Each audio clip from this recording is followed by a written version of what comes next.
सर्वांना माझा नमस्कार आणि मराठी बातम्या या यूट्यूब चॅनलमध्ये आपले स्वागत आहे. मित्रहो, सध्या हा महिना इन्कम टॅक्स रिटर्नचा महिना आहे. बरेच लोक आतापासून इन्कम टॅक्स रिटर्न भरण्यासाठी कागदपत्र जमा करण्याच्या तयारीला लागलेले असतील. त्याच अनुषंगाने आयटी रिटर्न भरण्यासाठी काय आहेत नियम, यावर आपण सविस्तर माहिती जाणून घेऊया. त्यासाठी या व्हिडिओला शेवटपर्यंत बघा.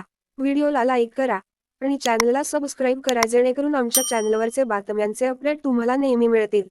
आयकर विभागाने रिटर्न भरण्यासाठी 31 जुलै 2024 ची मुदत दिली आहे. वेतनधारक व्यक्ती आयकर विभागाच्या फायलिंग वेबसाईटवर ITR एक फॉर्म वापरून रिटर्न भरू शकते. या फॉर्मला सहज म्हणूनही ओळखले जाते. नोकरीतून वेतन, घराच्या मालमत्तेतून येणारी मिळकत, तसेच गुंतवणुकीतून मिळणारे व्याज आणि लाभांश यामधून येणारे उत्पन्न मिळणाऱ्या व्यक्ती याचा लाभ घेऊ शकतात. आता उत्पन्नाची मर्यादा किती आहे ते जाणून घेऊया. यासाठी उत्पन्नाची मर्यादा वर्षाला 50 लाख रुपये इतकी आहे. पगारातून मिळणारे वेतन, मालकीच्या घरातून मिळणारे उत्पन्न, कुटुंबाला मिळणाऱ्या निवृत्त वेतन, शेतीमालातून 5,000 रुपये पर्यंतची तसेच अन्य मार्गाने येणारे उत्पन्न असलेले हा अर्ज दाखल करू शकतात. बँकेतील ठेवी, पोस्ट खात्यात बचत तसेच सहकारी बँकांमधील बचत खात्यावर मिळणाऱ्या व्याजाचे उत्पन्न असलेले ITR चा फॉर्म भरू शकतात.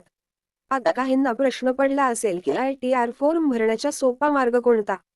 एक्सेल युटिलिटीज, जावा युटिलिटीजद्वारे किंवा थेट फायलिंग प्लॅटफॉर्मवर अर्ज भरता येतो. थर्ड पार्टी सॉफ्टवेअर वापरून दाखल केले जाऊ शकतात. रिटर्न भरण्यासाठी फायलिंगच्या प्लॅटफॉर्मचा वापर करण्याची शिफारस केली जाते. त्यात कुणाच्या हस्तक्षेपाची शक्यता नसते, करिता त्याची मेहनत व वेळेची बचत होते. यासाठी www.incometax.gov.in यावर पॅन किंवा आधार आणि पासवर्ड सह लॉग इन करावे. आता ITR 1 भरण्यास कोण अपात्र आहेत याची माहिती घेऊया. भारताचे सामान्य नागरिक नसलेले, अनिवासी भारतीय व्यक्ती, लॉटरी व्यवसाय, घोड्यांच्या शर्यती, कायदेशीर जुगार यातून कमाई करणारे, लघु किंवा दीर्घ मुदतीत भांडवली नफ्यातून कमाई करणारे, एकापेक्षा अधिक घरांचे मालक असलेले, कंपनीत संचालक असलेले, व्यापारातून कमाई करणारे, नोंदणीकृत नसलेल्या इक्विटी शेअर्समध्ये गुंतवणूक करणारे.